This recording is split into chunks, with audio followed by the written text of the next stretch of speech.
Hey everyone, it's Victoria with Nutrition by Victoria. Long time no videos from me, I know. I'm coming to you today with a pregnancy update video, so I hope you enjoy it. So I'm 30 weeks and about 2 days pregnant, and I'll show you guys my belly. It's grown quite a bit since the last time I did a video. So there's the front,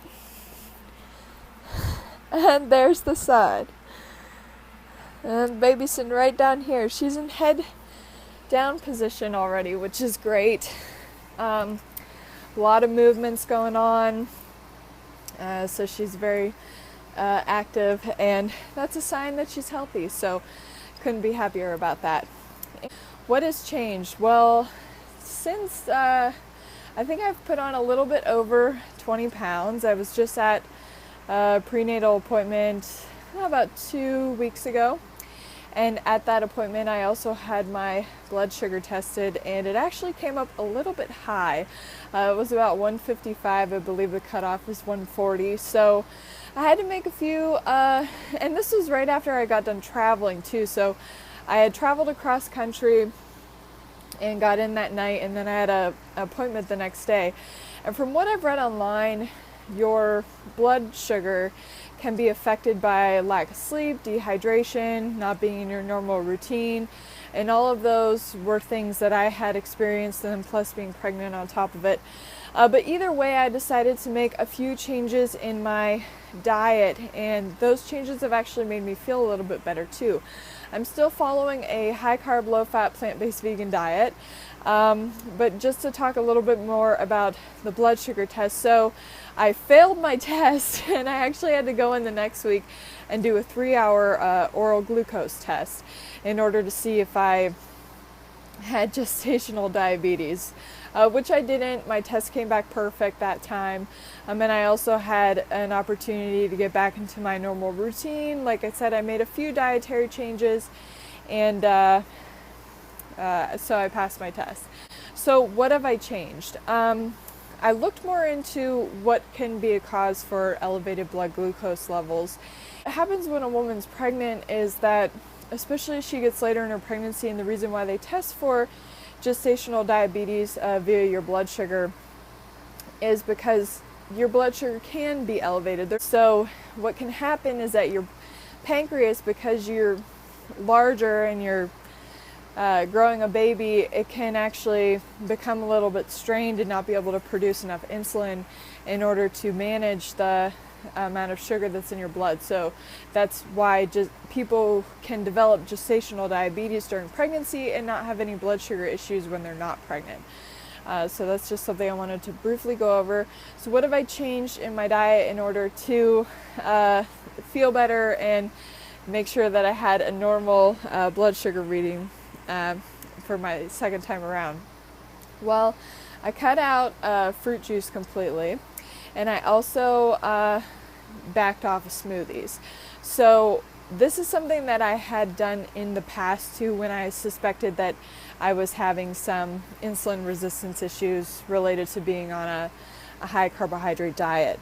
I also cut back on my intake of white rice. So all of those foods are essentially refined carbohydrates because they're not in their natural state. So I'm opting now more for a whole food diet. So I'm eating all my fruit fresh. I do include dried fruit in my diet, like dates and raisins and other things like that, because my body processes them okay, and they actually digest slower because of the fact that they don't contain any water. For some reason, for me, my blood sugar, I know it can go up if I consume something that has a lot of sugar in it and a lot of fluid, because it just hits your digestive tract and hits your cells a lot quicker than something that doesn't have as much water and has more fiber in it. So I'm opting for a higher fiber, whole food diet. So my current diet looks like, in general, I eat small meals all throughout the day now because I don't have much stomach capacity for large volumes of food.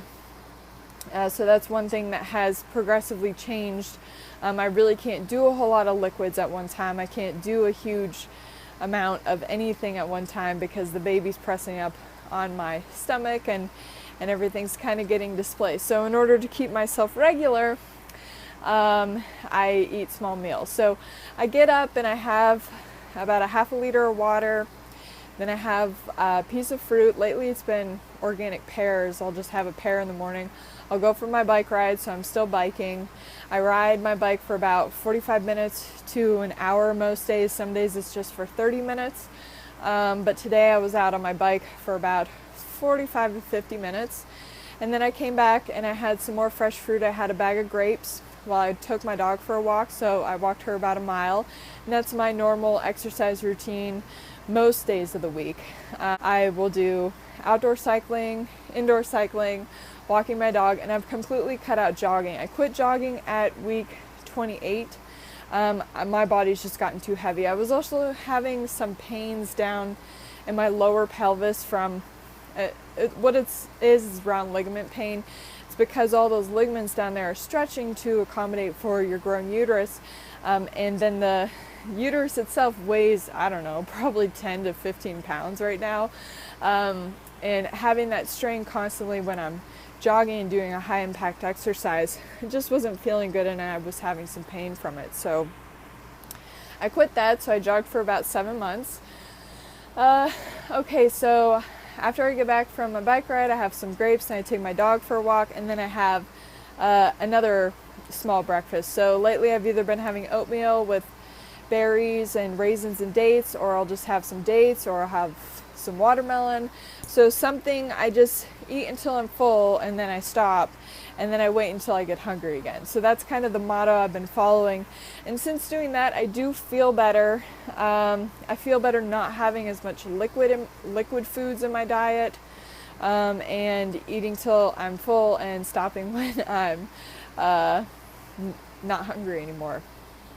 So those are general guidelines that I give for people anyways when it comes to, how many calories should I be eating on a plant-based diet.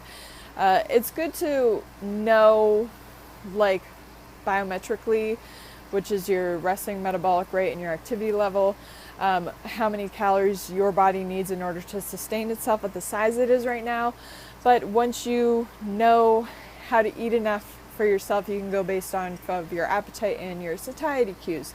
So that's what I've been doing, and I think that's helped. I think that my glucose might have been high too, because I may have been kind of overdoing it food-wise, because I think, oh, I'm pregnant, I need to eat all this food.